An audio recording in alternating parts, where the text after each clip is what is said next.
on siis Rootsi tõrvik või Rootsi tuletõrvik, mis iganes. Kõigepealt teil on selline välja valitud pakk, kuiv eeldavasti, ma ei tea, metsakuiv. Teete ta 4. Arvata kõige lihtsam on nii, et te kõigepealt teete algus siia sälgu keskele, no nii, et kätt ei löö, on ju. Umbes keskele. Teete sälgud, keerate ümber. Tegelikult kõige parem on nii, et te kirve jätate sisse.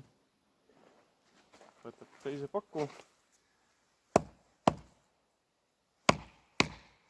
ja lööte vastu kirve silma. Nii, nüüd siit poolt.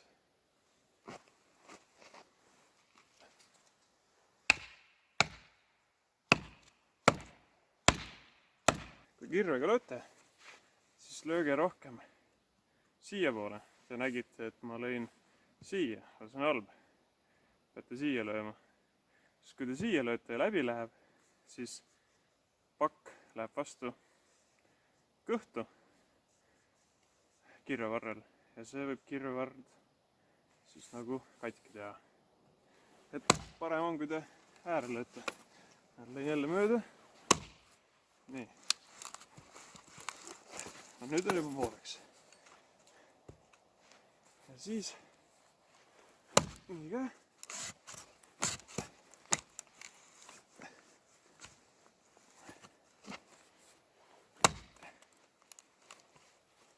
Väga sitke materjal. Igate moodi. Nii. Nagu näete, purunes sealt, kus tal nii-öelda oli lihtsam minna. Selline piltune. Aga ei ole hullu. Teeme need omakorda 2. Kus on juba sälk sees. Siis saame juba edasi tegutseda. Nii. Esimene. Väga hea. Siin on natukene süüteks materjali.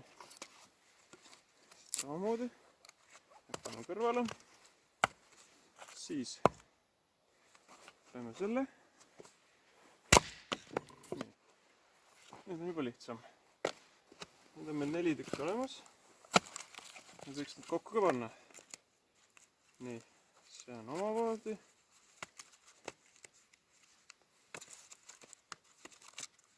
See on see.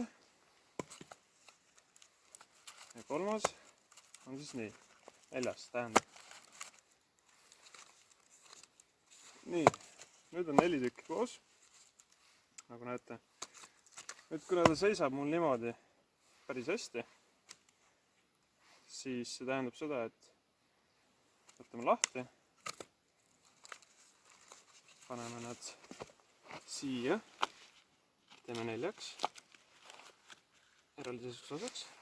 Ja alt, nagu videos, ta võttis päris palju materjali siit alt maha, et tekitada mingine lõõr või korsten. Ja siis hiljem neid samu tükke, mis siin on, jäätmed, saame kasutada tule üles tegemiseks.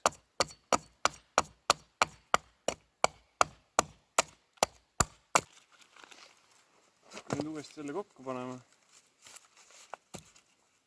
siis äkki siin all peaks, siis siin all on nii-öelda lõõr, mis siis annab õhku juurde.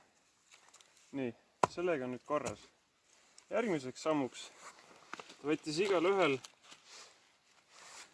niimoodi seda laastu otsad jättis, et siis saaks tuli võtta laastu paremini kinni. Ma arvan, et siis ehk niipidi siis, et karvad otsad jäävad siis allapoole pärast, et siis võtab paremini tuld see sisemus. Siis on mul siin natukene vürt. kus siis saaksin sellega ümber siduda. Selle peale eemale. Nii, nüüd on mul siin kasetoht. Teen tükkideks. Kõige lihtsam variant hetkel. Kuiv kasetoht.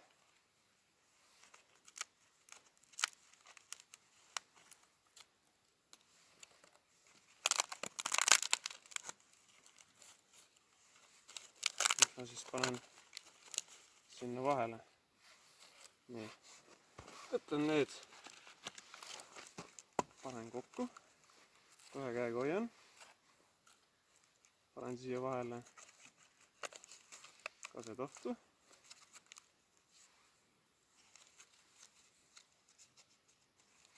Tegelikult ma peaks enne ta kinni panema nööriga.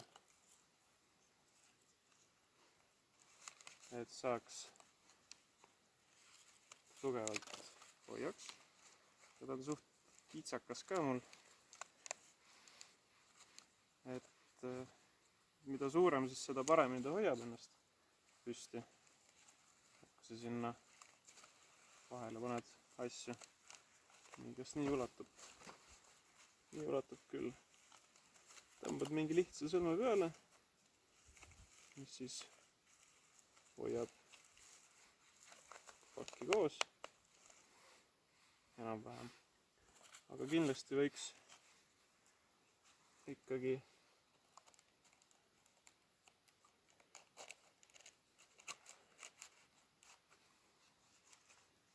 panen need siia vahele nii, et ta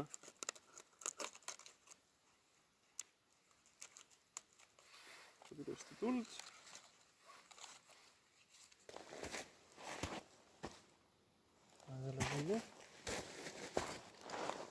Oleks siis, kui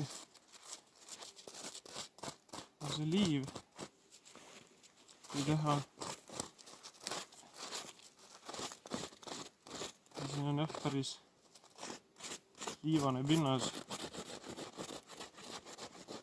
Sest mõttes ei ole karta, kui ma selle tule siin eeseks jätan. Aga et kas ta ka mul hoiab, et seda ma ei tea. Kuidas ta võiks hoida stabiilsena? Aga ma näiteks panen teised pakud stabilisaatoriks 3 punktist. Siis ta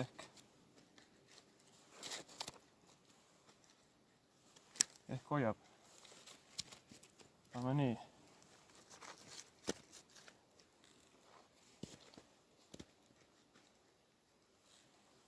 Siis ta ju ei kuku kuskile.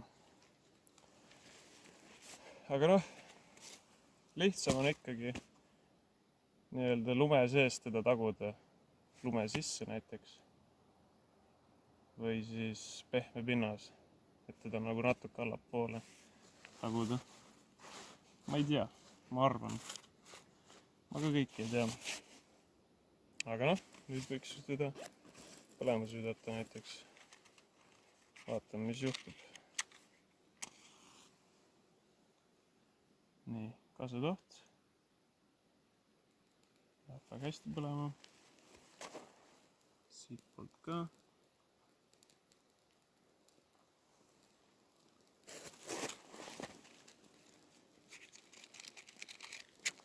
Viskan tikka siia sisse. Näiteks.